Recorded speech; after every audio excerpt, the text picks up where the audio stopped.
Mr. Lipsey, here's your keys for your $75,000 GMC Sierra. Please enjoy. Oh, wow, yes. So excited about this. I'm gonna remote start the truck because it's nice out.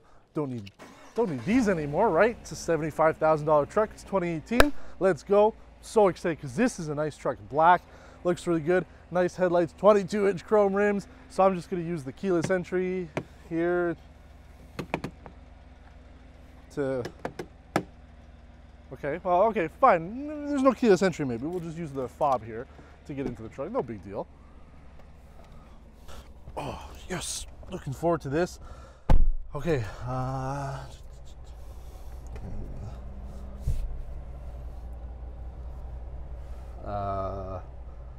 Normally these push to starts are normally placed, but I mean, there's like the Alpha, you have to push it on the steering wheel. Where is it?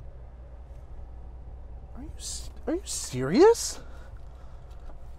You still need to use the key. I thought this was a spare key.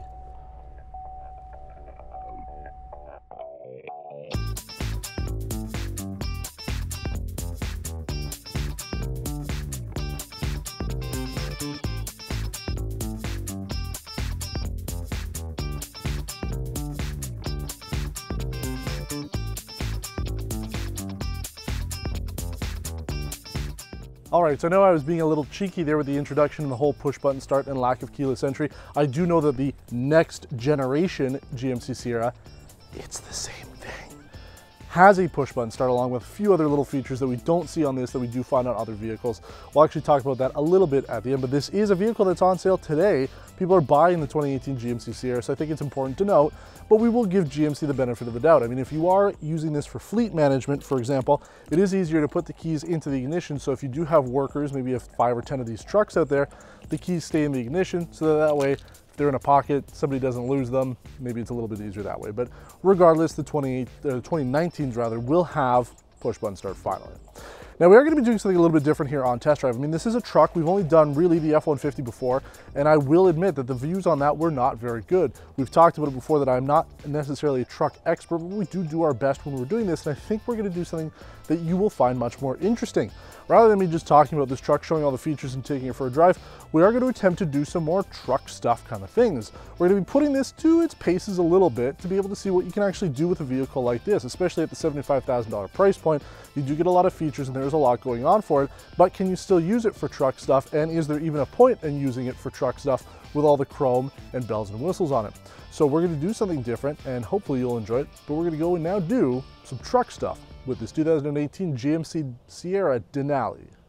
Okay, now I did promise you that this is going to be a very different episode of Test Drive, and sure enough, here I am, standing here very sweaty. I'm in shorts and a t-shirt, which is something that we really haven't done for a while. I mean, the sweaty part, yes, the shorts though, it has been a little while that I've been wearing pants on this show. Point is, we're doing truck stuff.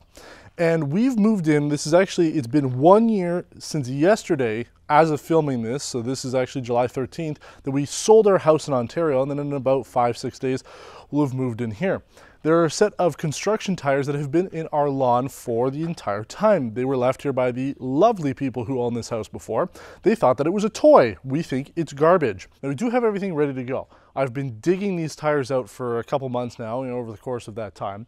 We've roped it up, we've attached it to the truck. I did do a small test just to make sure, because obviously we don't want to start pulling it and have one of the ropes snap, maybe that rope fly back and smash into the truck and damage it. So I did test it, it does move. So our plan now is for me to jump in this truck and we're gonna pull this out. So hopefully you're gonna be able to see it all. We've got a couple cameras set up here and we're gonna see, I mean, obviously it's a 6.2 liter V8 engine. It should have enough torque to be able to pull it up.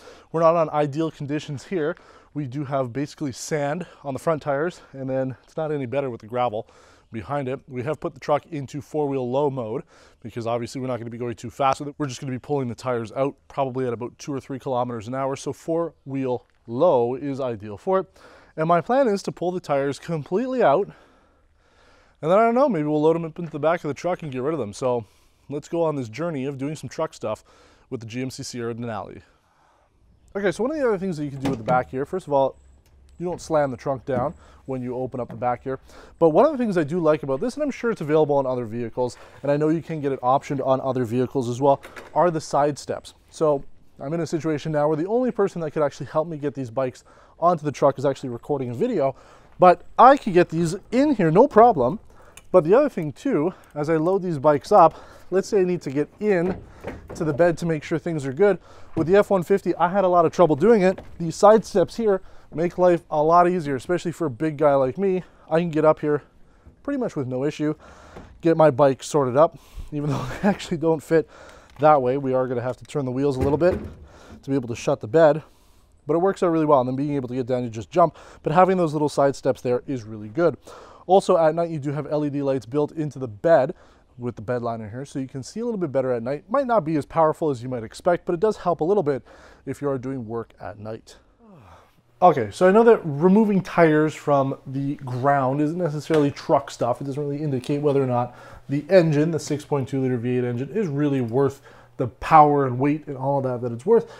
But I mean, it's something that we can do, and I think I had a lot of fun doing it, and it was something that we needed to do as well, and the truck did a good job. Not only, like, obviously the engine was more than powerful enough, but it is understated that the four-wheel drive system makes a big difference, especially with those rims. I know 22 inches are not ideal for pulling things out and getting into muddy situations and things like that, but it did do a good job on the sand, so good jobs on that. Now we're going to move to our next phase here, and I'm figuring what other things we can do. Now I also understand that maybe doing lawn care services is not, again, an end-all be-all for what constitutes a good truck. But again, we got this vehicle super last minute, we had no time to prep, and I think that this could be a good idea. So what we've done, this is obviously all in French, so if you can't read it, it's fine. Basically, we put a little ad out here. The GMC Denali is the big center focus here of our lawn care services, the PRN lawn services. So my hope is somebody will come along and say, yes, you know, my grass needs to be cut this weekend. We can go talk to them and say, you know, 25 bucks starting price kind of thing. We'll come and cut your grass, and it's full service. We'll mow their lawn and do all that. And the truck helps because it gets all of your equipment into the back. You don't have to worry about opening up a lift gate on the back of an SUV, getting it all messy. You can spray out your bed liner with a hose when it gets all dirty. And I think it looks professional. That's the thing, you know, GMC is professional grade. So this shows that, you know, we're showing up in a nice looking truck. It's clean, it's the top trim. All of our equipment's there, so we're gonna see. I'm hoping, my plan is to make back the $300 we spent last week on the Cadillac CTS-V. So we'll see if charging 25 bucks to cut people's grass, we can, you know, do 12 minimum, 15 lawns this weekend and get to work and put this truck to work to see how it works. Well, as mentioned, we did get this truck kind of last minute. We had something else booked, but it actually wasn't available. So we didn't really have a lot of time to plan this episode in advance. And like I mentioned, I wanted to do something much more different than just sitting here and talking about this truck, because, you know, most people don't care about that who are buying a truck. They want to know what it can do. But unfortunately, we're sitting here. I'm actually in the parking lot of our local mall here, all geared up and ready to go, and hoping, you know, nobody's emailed us in the 3 days that we've had the posting up. Today's Sunday. We posted it, you know, actually Thursday afternoon, so this is the 4th day, and we haven't had any bites. Now, yesterday it rained pretty much all day, and today, yeah, it's supposed to rain again.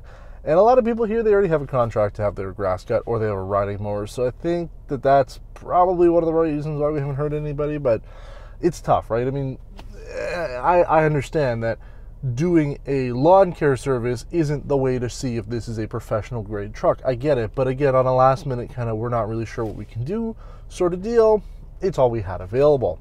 So I will kind of talk about this truck a little bit, and then we're actually going to be comparing it. Instead of doing our likes and dislikes, we're going to compare it to the F-150 that we did, but we weren't going to obviously talk about the XLT that we did.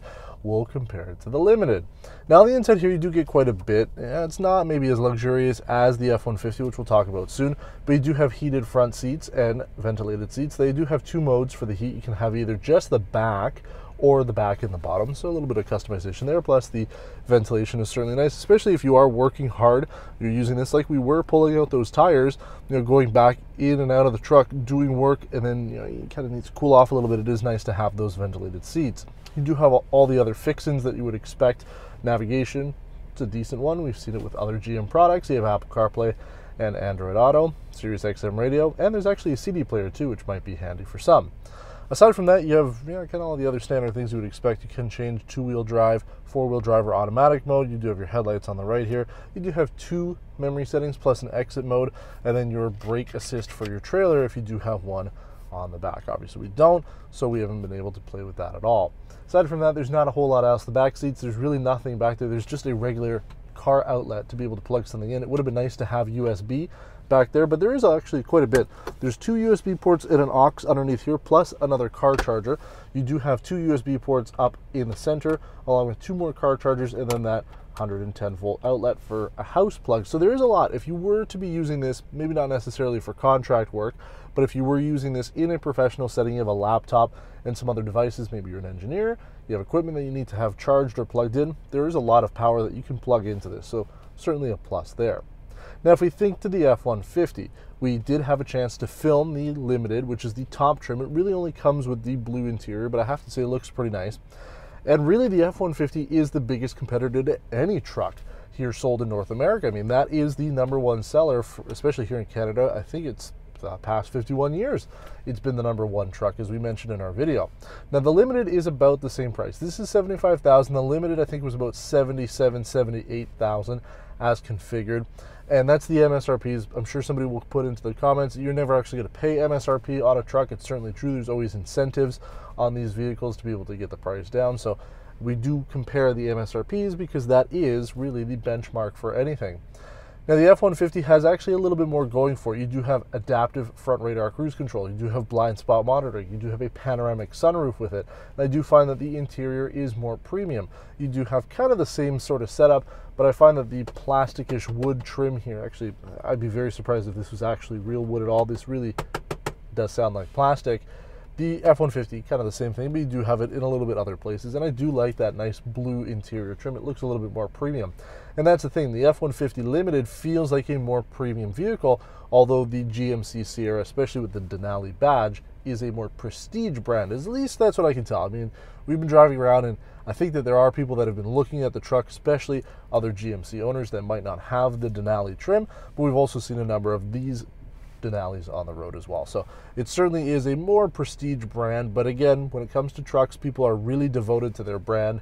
So if you're not into GM, you're not going to care whatsoever. But there are some differences too. Like I said, the exterior of the trucks are pretty similar, but I have to say, I mean, they are so competitive that it is hard to really compare and say, you know, this one's the best over this. There's so many factors that go into a truck. And the all-new next generation GMC Sierra, which I did mention at the beginning, it's kind of the same as this. If you take a look at GMC's website, the interior is very similar. The exterior, yeah, some small changes here and there. So I wouldn't really say it's an all-new generation, even though they're considering it to be one. It really just looks like a facelift. It does add some features that are missing on this that the F-150 has, like the push-button start, which is a really nice feature.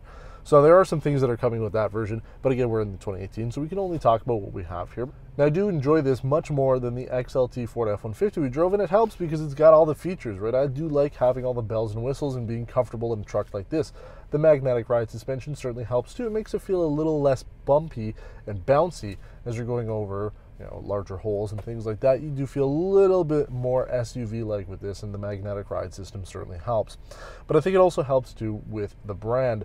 Again, that prestigeness that comes with the GMC Denali line might help a little bit. So I have noticed that other people have spotted us more so than we did, especially in the F-150. You kind of blend in. And I mean, with most trucks, especially out here, you blend in, everybody's got one. But overall, it has been enjoyable. I do really hope to be able to try the 2019 GMC Sierra Denali. And again, we're hoping, you know, if this is something that you guys enjoy, doing something a little bit different. I know it's not our typical episode of Test Drive, and it also did not go the way I was expecting it to, as I was hoping to be able to actually do some work with this truck, aside from just pulling some tires out and putting some bikes in the back. You know, let us know what you think. I will do more trucks if you guys want to see it. If not, I'll try not to book them. But again, this was a last minute thing. This is all that GM had for us. So thanks for watching this episode. If you liked it, give us a thumbs up. If you didn't, well, you can give us a thumbs down too, but at least let us know why you didn't like it. And don't forget to subscribe to the channel too. We publish videos every single Monday at 7 a.m. Eastern Standard Time. So if you are in this time zone, it's going to be early. If you're in Europe, you're getting it around lunchtime. And if you're on the Pacific Coast, you're getting it in the middle of the night. So you can watch it throughout the day. So thanks again, and until next time, take care.